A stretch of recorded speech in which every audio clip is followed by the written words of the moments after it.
Yahoo Fantasy Football, we're here to talk about running backs now. We're going to run the gauntlet here and talk about each of the running backs as Yahoo's ranked them, give you our thoughts on how we think they're going to do this year. Obviously, number one is going to be CJ2K. Take him if he's available. That's all I got to say. If you have the first pick, you can have Chris Johnson. If the first pick is the Bears kicker, take him second because he's that good. He's going to be the top. He really is that. I see him having a 2,000-yard season personally.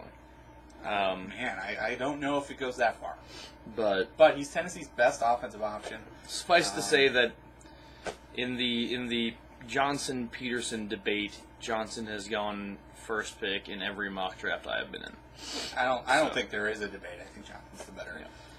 Diabetes owned Johnson last year. Diabetes was terribly managed last season, but did really well when Chris Johnson did well. Yeah. So, in our league, Diabetes was the owner. Chris Johnson did really well. So I say take him. Take him. Adrian Peterson, don't take him. No, you can take him. I'm not going to take him. I won't take him either. I'm just throwing that out there. Yeah. I know that hurts my own fantasy draft strategy, but I don't care. I don't like Adrian Peterson. We don't like Vikings. But he's an excellent fantasy option. Yes. As long as he does not continue his fumble woes that he developed in the playoffs, he's a great option. So. I heard the thing about how they're giving him like a big heavy ball to run around with to try and make sure he doesn't fumble, and I'm like, well, if he gets used to that, then he won't be used to a regular football. Here's the thing: Favre doesn't come back, he's an even better option. So, yeah. If you're picking second and Chris Johnson's gone, take Adrian Peterson. MJD. He's an excellent fantasy option. Problem is, the Jaguars' offense is so poorly managed that you might actually see some games where MJD is just not even there.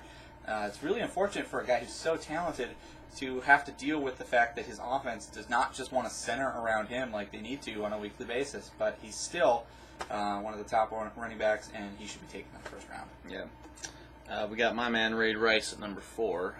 If I have a choice, I'll be grabbing him, unless I get first pick, and I'll take Chris Johnson. I think Ray Rice has the potential for an excellent breakout season. Yeah. At the same time, though, he could be a mediocre running back if the Ravens struggle. But I don't think they're going to struggle. I don't think they're going to struggle. I think he's going to be an excellent pick. Yeah. Take him in the first round. Michael Turner from the Falcons. Injury concerns, certainly there. The Falcons are going to be great this year, though, and I think Turner's going to be a big part of that. So as long as he stays healthy, definitely take him in the first round. Frank Gore. I stay away from Frank Gore. Injury concerns with Frank Gore as well, but I would not take him in the first round. I would take him if he's still there in the second round, but I would not take him in the first round. He won't be still there in the second round. So if you Probably want not. Frank Gore, he's going to be in the first round, but I don't know if I would do that. That's kind of the top 6 as far as a lot of people are concerned from what I've been reading. Yeah, it's kind of a breakaway. Next up, you've got Rashard Mendenhall, the Pittsburgh running back, who will probably see some work. Yeah. But they have also shown in the past, too, that they're not necessarily committed to Mendenhall being their number 1 running back. This year, I think they're going to have to. I think he's going to have good performances the first month of the season. Maybe deeper into the season, especially if Roethlisberger is not up to speed as soon as he comes back from his suspension. So Mendenhall's a good pick. Yeah. But I do still have some concern about him being this high on the draft board.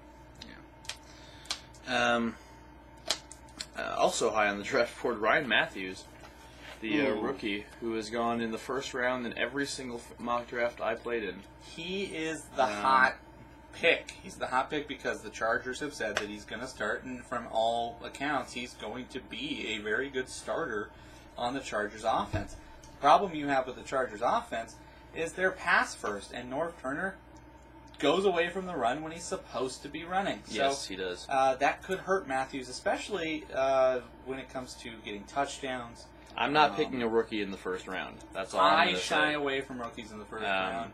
But I think if he's still available in the second round, definitely. Yeah, certainly. But, I think I would rather see somebody else take the chance on him in the first round and pay the price than, have him go in the first round to you or to somebody else and be good for that person. Yeah. Let that person ride that roller coaster. Don't bring that on yourself.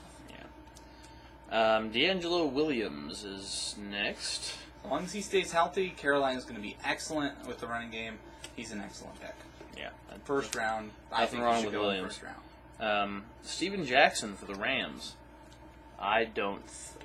A lot of people picked him in the first round. I don't understand it. He really. had some really good weeks last year, but he also had some really bad weeks last year.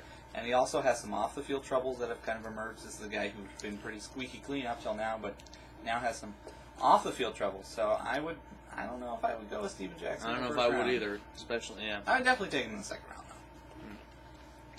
though. Yeah, especially because defenses are going to stop him because Well, they're going that's to the want to thing. test Bradford. They're going to say Defenses rookie last quarterback year is going to knew struggle. that the Rams were going to run, and Jackson still found a way to get, I forget what he wound up finishing with, I don't but know. near 1,000 yards rushing. So I wouldn't shy away from Jackson if he's still available late first round and anytime in the second round. Yeah. Sean Green, we've got here for the Jets. He kind of stepped up at the end of last year, end of the postseason. Well, his role with the Jets is going to be in question because they're going to have LT. So yeah, but I think Green winds up getting more yards. I don't know if he gets more touchdowns than LT, though. I don't know because I don't know how well they're going to use LT. I mean, Thomas Jones is gone. Right, somebody's got to carry that load. This is a team that wants to run first. Green showed flashes of that capability, that potential last season. He's a risky pick. I'll just put it that way. But he's there in that second round, definitely snagging. Jamal Charles for Kansas City. He's their star running back. Problem is, this team's going to be behind a lot, and you can't run when you're behind and catch up. Yeah. The good thing that he has, though, is the Broncos have a bad defense.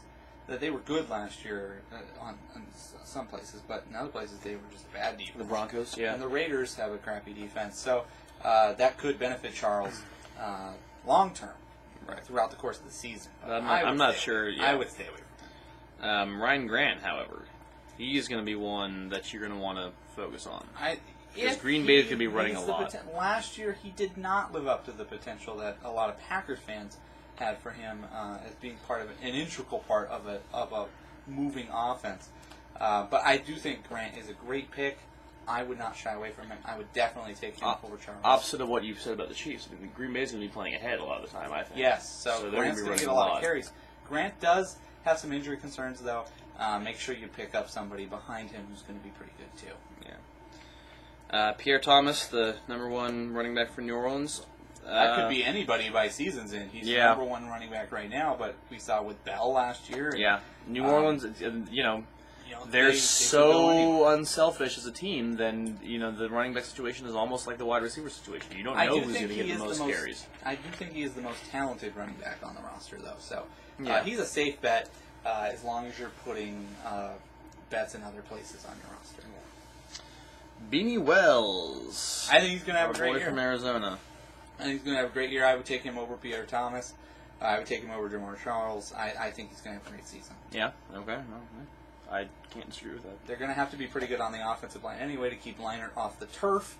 So I think Beanie Wells benefits from that. As long as they decide that they need to run instead of trying to be the aerial attack they've been with Kurt Warner in the last few years. Yeah. Another rookie running back in Javid Best from Detroit. No? I'm down on him. All right. I'm down on him. Why is that? I think Detroit's such a mystery. That we talked about it when we talked about Stafford. They're always one player away from being an awful team. Yeah. If somebody goes down. Best is going to get the opportunity to prove himself. So if you want to ride that, he could be a great pick. But I don't know if I would take him this high in the draft. I don't know if I'd take him first or second round.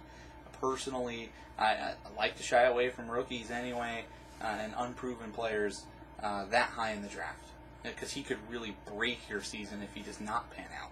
Agreed. All right, well, that's the top 15. Be back with more momentarily.